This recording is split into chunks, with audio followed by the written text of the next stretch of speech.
देख रहे हैं मीडिया हलचल। मैं हूं आपके साथ पूजा यादव। उत्तर प्रदेश में होने वाले विधानसभा चुनाव को लेकर इन दिनों सियासी पारा बहुत तेजी के साथ आगे चढ़ता हुआ और बढ़ता हुआ नजर आ रहा है। लेकिन इस बीच खास बात यह है कि अखिलेश यादव लगातार अपने करीबियों के यहाँ आईटी की छापेमारी के बाद में गुस्सा कर रहे हैं और सरकार को जबरदस्त तरीके से घेर रहे हैं। अभी हाल ही में भी उनकी तरफ से बाकायदा प्रेस कॉन्फ्रेंस की गई और इस प्रेस कॉन्फ्रेंस में बीजेपी की घेराबंदी की गई। कई मामलों को लेकर अखिलेश यादव यहां बोलते हुए नजर आए। एक तरफ जहां उनकी तरफ से बड़े गंभीर आरोप सरकार के ऊपर लगाए गए, तो वहीं दूसरी तरफ अपने लोगों का बचाव भी किया गया और कहा गया कि बीजेपी अब चाहे कुछ भी कर ले, चाहे पूरे सरकारी तंत्र को हमारे पीछे लगा दे, लेकिन साइकिल के पहिए अब थमने वाले नहीं है, क्योंकि साइकिल के पहिए इतनी तेजी तक अब दौड़ते नजर आएंगे कि ये जो पहिए हैं वो सत्ता के सिंहासन तक हमको पहुंचाने का काम करेंगे। अखिलेश यादव ने प्रेस कॉन्फ्रेंस में बड़े गंभीर आरोप लगाते हुए कहा कि ये हमारे कॉल टेप कर रहे हैं, यानी कि अखिलेश यादव और उनके लोग जहां पर भी जिससे भी बात कर रहे हैं उन तमाम बातों को रिकॉर्ड्स किया जा रहा है। सिर्फ रिकॉर्ड्स ही नहीं किया जा रहा, बल्कि खुद उनको मुख्यमंत्री योगी आदित्यनाथ सुन भी रहे हैं। यह अपने आप में बहुत गंभीर आरोप है जो अखिलेश यादव ने लगाए। उन्होंने कहा कि हम जिससे भी बात करते हैं, हम आपस में जो बात करते हैं, हमारी तमाम कॉल्स को अब टेप किया जा रहा है और उन तमाम बातों को खुद सीएम योगी आदित्यनाथ तक सुनते हैं। हमारी बातों को सुनकर हमारे लोगों पर कार्रवाई कर बीजेपी ये बता रही है कि वो कितनी बौखलाहट में है। अखिलेश यही नहीं थमते हैं।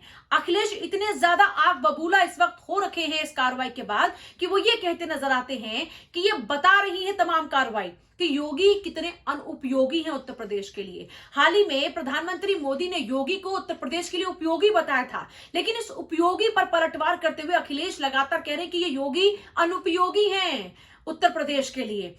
अब ऐसे में जहां सियासी पारा इतना ज्यादा चढ़ रहा हो, आप सोचिए ऐसे बयानों के बाद में तो और गर्माहट सियासत में होनी ही है। अब इतने ही आरोप नहीं लगाए गए, यहां तक कि इस प्रेस कॉन्फ्रेंस में राजीव राय उनके साथ में थे और अखिलेश यादव कहते हैं कि हमारे ओएसडी के घर जाकर टाइल्स तोड़ रहे हैं, सोफे फाड़ रहे हैं, लेकिन फिर भी कुछ हासिल नहीं हो रहा। अब ऐसे में एक तरफ जहां कार्रवाई चल रही है, वहीं अखिलेश ये कहते हैं कि अभी तो सिर्फ आईटी की रेड है, आने वाले दिनों में ये सीबीआई और ईडी भी यही नजर आने वाली है।